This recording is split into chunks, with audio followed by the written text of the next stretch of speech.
আজকে কষে দেখি 23.3 এর 3 XIV এর অঙ্কটা দেখাবো।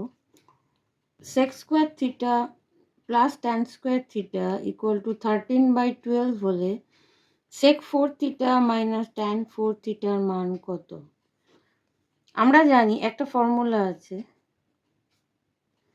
আমরা জানি sec square theta minus tan square theta equal to 1। এবার আমি বার করব sec 4 থিটা মাইনাস tan 4 থিটার মান। তাহলে এটাকে আমি লিখতে পারি sec square theta plus tan square theta sec square theta minus tan square theta, কারণ 4 আছে, a স্কোয়ার মাইনাস বি স্কোয়ারে ফেললে a plus B a minus B. এবার এটার মান দেওয়াই আছে 13/12,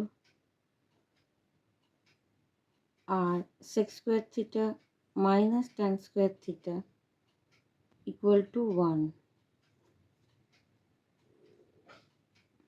সুতরাং ভ্যালু হবে 13/12।